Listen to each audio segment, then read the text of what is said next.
The Final Four played over the weekend, and there were 2 games. So you see there's 4 teams, and then there's 2 games, and then it leads to 1 game, which is on Monday night. But Walter Clayton Jr., 34 points, and he had 5 3-pointers. That's a lot, right? That's 5 3-pointers. So I played very well, and at halftime, it seemed like Auburn was doing pretty well. Seemed like Auburn was in pretty good shape in the first half, and then they had to play the second half, and Florida rallied from that early deficit, and they beat their Southeastern Conference rival. So down goes Auburn, and then you had Houston, a team that was not built to come back, right? Everyone said not built to come back. Houston, a team built on defense, and the defense wiping away a 14-point deficit, down 14. And then they come back, final 8 minutes of the late game on Saturday there. And Cooper Flagg, who's projected to be the top player in the NBA eyes and all that, and the Blue Devils, they choked. There's no other way to say it. They gagged. They suffocated. Duke choked.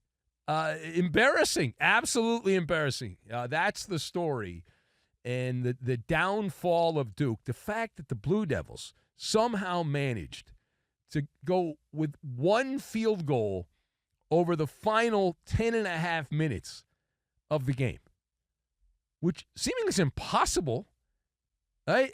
You're a number 1 seed, and you have 10.5 minutes with 1 field goal. They ended up 1 of 9 from the floor down the stretch. Now, they did have some foul shots that they made and whatnot, but 1 of 9.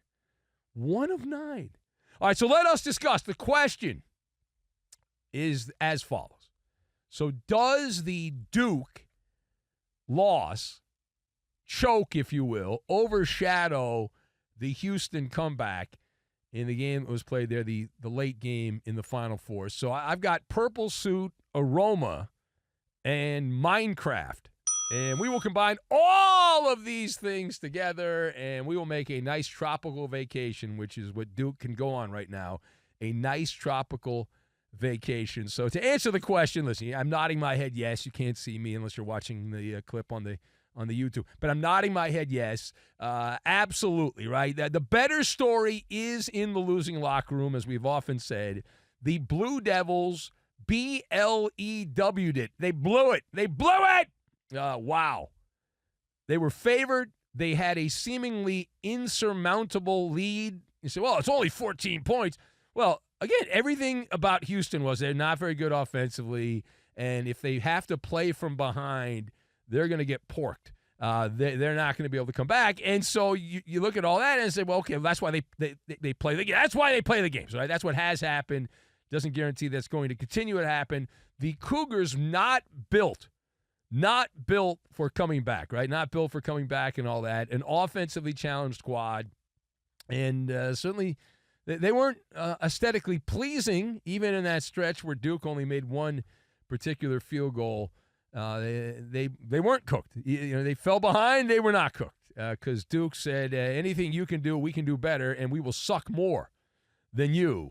And that's why they play the games. That's why on any given Final Four Saturday. All right, now, page 2. How much will what happened in the final seconds of that game, the Duke game, how much of that will the struggles I'm talking about, the struggles of Cooper Flagg, how much of the struggles of Cooper Flagg down the stretch will impact his NBA future? Because that's really what this is about, right? And, you're kind of into college basketball, but you're really not that into it, right? So the question is, he was not good down the stretch. He had a big second half, but in the final seconds, final minutes, he was not Mr. Big, if you will, here. So the question is, what kind of impact will that have on Cooper Flagg's NBA future? So it's an odd situation. I think we can agree it's a very odd situation. And the reason it is an odd situation is because all the hype, and yet the numbers were solid. Right? Cooper Flagg, if you look at the numbers and you didn't watch the game in the context of when those numbers came, you'd say, well, why even mention this? I don't understand why you even bring this up. What are you, dumb? I read the box score. I looked at the box score on my phone. I know what's going on, you moron. And in the second half, Cooper Flagg had 19 points. I think Duke as a team had like 33 or something like that in the second half. So he had more than half of their points in the second half. He had 3 rebounds, couple of assists. He had a steal. He had a block. All of those things. He had all of those things. Was 5 of 11 from the floor. It was perfect from the foul line in the final 20 minutes of the game. So you're like, okay, well, there's no gripe. There's nothing. There's no there. You can't really complain about that. But he is Mr. Everything. You've told me he's Mr. Everything. He's the next prodigy in basketball, and Duke's offense was the ice machine, right? It was the ice machine, ice cold, just one made basket in the final 10 minutes and 31 seconds. And it wasn't like every shot was locked down by Houston. There were some very makeable baskets that were not made in that stretch. But that last shot by Cooper Flagg, if you saw the game or heard it, if you're blind, you know what I'm talking about there. That turnaround jumper with 8 seconds left. And on that shot, I literally watched it. And I was with a buddy of mine. We were watching the game. We lost both bets. But we were watching the game and watching that. And it was like, hey, I can see the vomit comet. Cooper Flagg is in the vomit comet on that shot. Way short, right? Not an air ball, but did not have enough. Did not have enough to get there. Now, in terms of the NBA future and the damage to Cooper Flagg, looking at that part of it as the NBA draft will be here before you know it in the summertime. So as a Batman's nemesis, the guy that wears the purple suit with the green vest, known as the Joker, would say, in terms of the impact on Cooper Flagg, that would be, zero? That would be zip, zilch, nada. As in no big deal. Because you got teams right now like the Utah Jazz and the Washington Wizards and the Charlotte Hornets who are trying to outsuck each other. They're like, I can suck more than you. I am the king of all suck. And it's a suck battle to get that number one pick. And they don't even guarantee it because of the lottery. And according to LeBron James, it's all rigged anyway. So there's no team in Maine for Cooper Flagg to go to. They don't have an NBA team. So, what's the greater story? Cooper Flagg goes out to Utah and saves the Morbin Jazz. Where? The Hornets? I mean, that's a bad-looking team also. So, but it's a race to get lottery balls to draft this guy. And the fact that he missed a shot that you would think you could make if you're God's gift to basketball does not take away from the NBA. It does, though. There is a little bit here. Despite the marketing buildup with Cooper Flagg, there's a little something where you down the line, you're like, well, if he keeps missing shots in pressure situations, this will stack on top of that like hotcakes. You'll put it on top there, the vanishing act. For now, it's a one-off. But if you do it again when you get in the NBA and this becomes a thing where he's like, well, remember back in college, he missed that shot at the end there for Duke. And so that's an issue. Now, meanwhile, you have the Duke coach, John Shire. Now, he took the blame. That's coaching 101 run. He took the blame for Duke's collapse there, for the fact that they completely fell off the table. Right? I mean, that was a fall-off job. Here, in fact, we have a little bit, I believe. We have some audio here. Here's John Shire, the Duke coach, commenting from the Final Four game over the weekend here on what went wrong. Take a listen. Well, it's hard to process still. Why? And, I thought our guys did an incredible job the whole game. No, they didn't. And, I thought we had some good looks. What? Didn't finish. You have to give Houston a ton of credit. And then still, even with that, we have the lead, with under a minute to go. And I couldn't be more proud. I'm not about to hang our head. I mean, this is part of it. You gotta handle the wins, and you gotta handle the losses too. And in a moment like this, we're this close. And, we felt we were the best team. The best team tonight was Houston. So your team went 10 minutes and 30 seconds with one field goal. And you thought you played well. Okay. I guess I'm in a different dimension. Here's one more. This is the money quote here. Here's the coach at Duke, John Shire, commenting on the fact that he screwed up. He's a bad coach. He effed up, and he's terrible. I feel we were one of one in terms of the way we put this thing together. It's been a magical ride. We believed with everything we had, we were going to win a championship here. And so I feel for them because they're competitive and they're going to think about plays. I didn't help them enough. And that's where my mind goes. And I couldn't be more proud of them, though. This is part of it.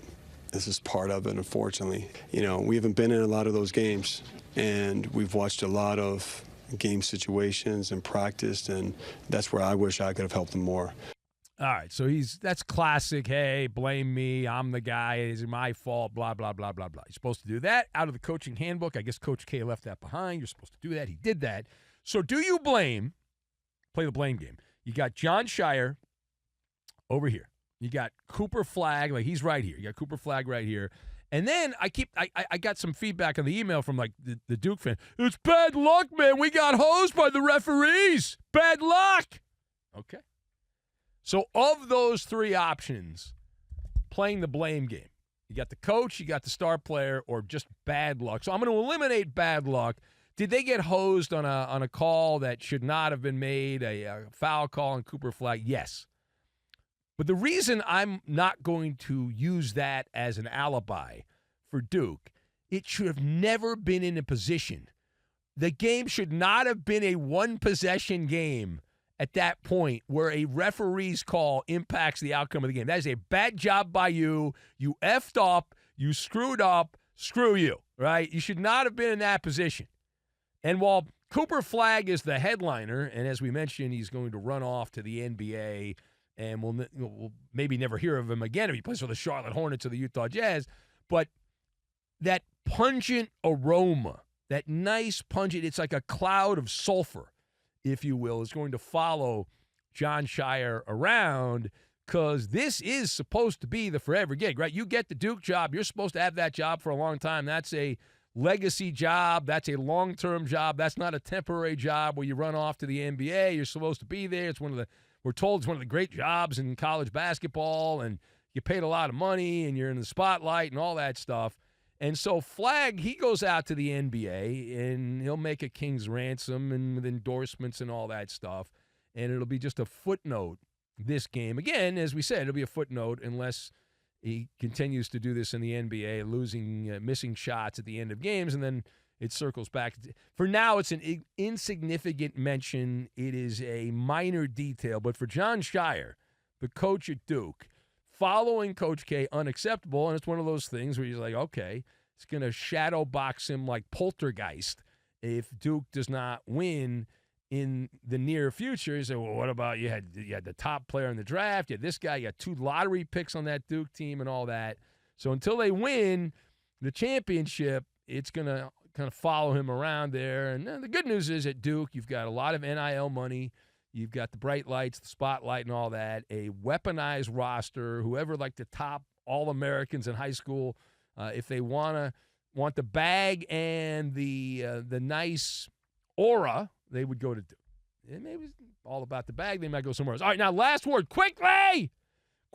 All right, so what is your level of interest? Let's get right to it. What is your level of interest in tonight's, and it's Monday night here, championship game of college basketball? You've got Florida on one side, the Gators, a number 1 seed, and you've got Houston, a number 1 seed. So 1 versus 1 yet again, and that is for all the marbles, as they like to say. So if you listened to the show last week, you know that I wanted to see Auburn and Duke.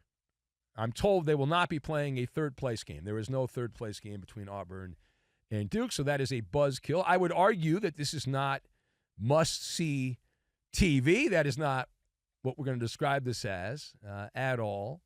Are we going to watch? Yes, I have a talk show to do, so I will watch the game for talk radio reasons on Monday night. I will be watching. Am I going to be excited about it? No. On the MALLER scale of interest, 1 to 10, with 10 being, I can't wait, I am at a 2.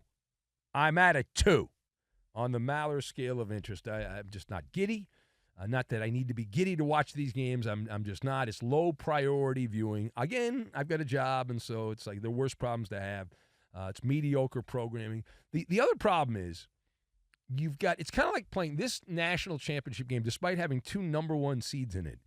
It's like playing Minecraft, and it's the dungeon known as the Starless Night. It's a Starless Night situation, is because you have the 0, 1, and 2 are the numbers. 0, 1, and 2. So the 0 is the number of Florida and Houston players that have first-round NBA grades. There is not a single player that will be playing in the national championship game that NBA talent evaluators deem worthy of being drafted in the first round. Not one.